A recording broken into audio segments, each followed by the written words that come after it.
Salut tous les otaku et bienvenue dans un nouveau story manga qui va parler de Real Life. Allez, on commence cet épisode, Ikuyo.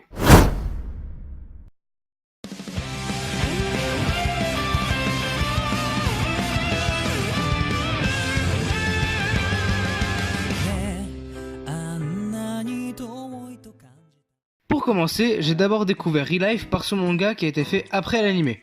C'est un manga en couleur et je sais que ça dérange certains, mais personnellement j'ai trouvé ça assez cool. L'histoire nous parle de Kaizaki Arata, un chômeur de 27 ans qui ne peut pas trouver de travail et qui en devient accessoirement dépressif. Un soir, pendant qu'il travaillait dans un combini, il va faire la rencontre de Ryo. Ryo va lui proposer un marché, obtenir un emploi dans le travail de son choix, à condition de devenir testeur du projet Real Life pendant un an. C'est une expérience scientifique consistant à rajeunir le testeur de 10 ans seulement en apparence et refaire son année de lycée comme un élève normal. Cette expérience sert à repasser son année, évoluer et remettre de l'ordre dans sa vie, dans le présent comme pour le futur. Le truc qui est assez cool avec ce test, c'est que pendant toute l'année, absolument toutes les dépenses de Kaizaki sont prises en charge par l'entreprise, que ce soit le loyer, les courses, etc. Ah, je sens qu'il y en a qui sont en train de baver. La seule condition durant le test, c'est qu'il ne dise pas qu'il est un adulte et qu'il participe au projet Real Life, sinon tout est annulé. Il va réfléchir durant un certain temps, déjà en se demandant ce qui se passe dans sa vie et pourquoi ce mec chelou lui donne une pilule pour rajeunir, mais bon, au final, il accepte. Vous avez compris les enfants? Pendant toute son année, il va être surveillé et inspecté par Ryo pour qu'il ne fasse pas de bêtises, qu'il respecte les conditions du Real Life et noter son évolution, ce qui peut donner des scènes très drôles. Son but durant ce test est de rester le plus discret possible, réussir son année sans faire de remous et se concentrer sur la récompense, histoire de ne pas avoir de regrets et changer la vie de personne. Car à la fin du Real Life, absolument tout le monde, sans exception, aura oublié qui est Kaizaki Arata.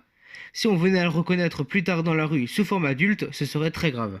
Malgré ça, il va faire la rencontre de plusieurs personnages dont Shizuru Ishiro, une lycéenne très introvertie qui ne se fait aucun ami à cause de son manque de sociabilité.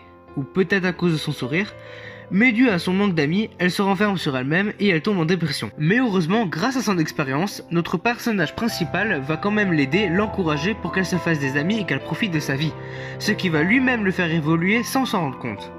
Ce qui est pas mal dans cet animé, c'est le fait que Kaizaki soit plus âgé. Donc soit elle va faire des trucs vieux jeux qui peuvent révéler son âge et passer pour un mec bizarre, ou alors c'est les lycéens qui vont faire des choses qui énervent Kaizaki par leur manque de maturité. Tout le monde dans cette classe a ces petits problèmes que Kaizaki ne peut s'empêcher de résoudre malgré lui. L'arrivée de Kaizaki a vraiment changé la vie de chaque personne, même si elles n'ont plus aucun souvenir de lui. Avant de vous parler de la conclusion, je voudrais vous dire que cette histoire est vraiment une perle pour tous ceux qui aiment ce style d'animé. N'hésitez vraiment pas à le voir. On voit tous les personnages évoluer épisode par épisode et la fin est juste magnifique selon moi. Ça peut même aider certaines personnes dans leurs problèmes. C'est drôle, c'est émouvant, enfin bref, c'est incroyable. On arrive enfin à la conclusion. Real Life est un animé de genre comédie, drame, science fantasy, romance, tranche de vie et a pour thème amitié, école, dépression, quotidien, société, travail. Mais comme vous pourrez le constater si vous regardez l'animé, l'histoire peut être aussi très émouvante. D'ailleurs au Japon, l'animé est très connu au point d'en avoir fait un live action, alors je ne l'ai pas vu mais je suis sûr qu'il est mieux que celui de Death Note, et il y a même une pièce de théâtre, ce qui est plutôt rare je pense. En bref, je le conseille à tout le monde, que ce soit pour les nouveaux ou les otaku vétérans. Et je vais mettre un système de notes dans mes vidéos avec une petite échelle. Vous me direz ce que vous en pensez dans les commentaires. Et je pense que Real Life, je le situerai entre 7 ou 8. Après, ce n'est que mon avis.